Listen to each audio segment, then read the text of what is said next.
জয় Shrikrishna YouTube family, তোমরা সবাই কেমন আছো? আশা করি সবাই ভালো আছো।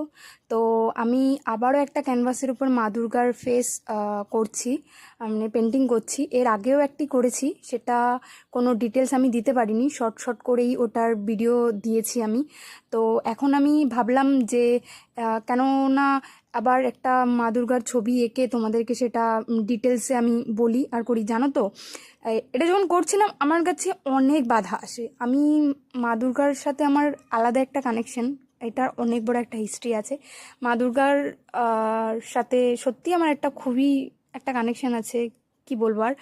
যখন আমি মা দুর্গার ফেসটা আঁকছিলাম একটুও হচ্ছিল না, একটুও না। আমার এই ফেসটি পুরোপুরি কমপ্লিট করতে মিনিমাম আমার 2 দিন লেগে গেছে। অ্যাকচুয়ালি আমি এর আগেও বলেছি আমি কখনো করিনি, নতুন নতুন করছি। অ্যাকচুয়ালি আমি ভিডিও দেখে দেখে শিখে আর কি করছি।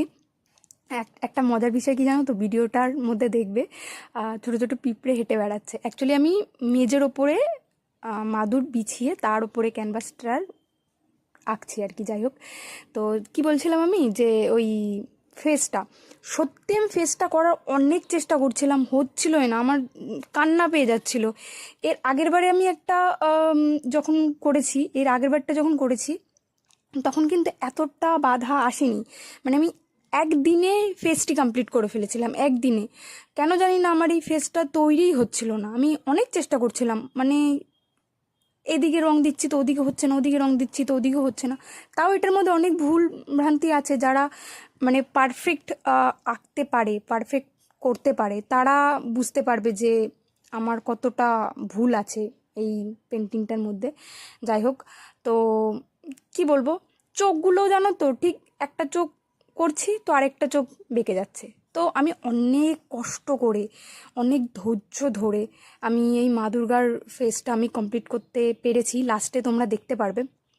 আমি এর আগের ভিডিওতে বলেছিলাম যে আমি মায়ের ফেসটা আর কি মহালয়ের দিনকে রিভিল করব। সত্যি বিশেষ করে আমার না ধৈর্য একদম নেই, একদম আমার ভিতরে ধৈর্য শক্তি বলতে বিন্দু মাত্র নেই। আমি ভাবলাম কি যে দিয়েই দিই, ঠিক আছে আমি মহালয়ের দিন অন্য একটা ভিডিও, অনেক সুন্দর করে অন্য ভিডিও দেব। তারপরে কি বললাম না যে খুব খারাপ লাগছিল, দেখো আমি যখন করছি তখনও কেমন বেঁকে তেড়ে যাচ্ছে, আমি তুলি কাজগুলো করতেই পারছিলাম না, আমার হাত প্রচণ্ড পরিমাণে কাঁপছিল। আর মা দুর্গার সাথে আমার বললাম না তখন যে কানেকশনটা এরকম। সত্যি কথা বলতে কি জানো তো, আমি দুর্গাপুজো সেরকম একটা এনজয় কি মজা আনন্দ করি না। তো আমি মার কাছে এবারে একটা জিনিসই চাইবো, যাতে যেন মা আমাকে এইবারে 4টে দিন যেন আনন্দ করতে দেয়, কোনো বাধা যেন না আসে আমার জীবনে। যাই হোক, কথা বলতে বলতে অনেকটা এগিয়ে এসেছি। তো তোমরা বলো, আমাকে কমেন্ট করে জানিও যে মার ফেসটা কীরকম হয়েছে। বিশ্বাস করো আমি অনেক কষ্ট করেছি এই ফেসটা বানানোর জন্য, হচ্ছিল না। তো বললাম না তখন যে কেঁদে দিয়েছিলাম আমি। আমার এখনও আমি ভয়েস দিচ্ছি তো আমার চোখ থেকে যেন কেমন জল বেরিয়ে আসছে এরকম। মানে সত্যি বলতে কী বলো তো, কষ্ট করলে, আমি এটা শুনেছি যে কষ্ট করলে তার ফল পাওয়া যায়। আমি জানি না, তোমরা বলবে তাহলে আমি বুঝতে পারবো যে না, আমার চেষ্টাটা সফল হয়েছে, আমি পেরেছি। তো লাস্ট পর্যন্ত প্লিজ অনুরোধ রইল, ভিডিওটা দেখো, একটু সাপোর্ট করো, ব্যাস। এর থেকে বেশি কিচ্ছু চাই না আমি। একটু সাপোর্ট করলে মনে একটু শক্তি আসবে, একটু জোর আসবে যে না আমি পারছি।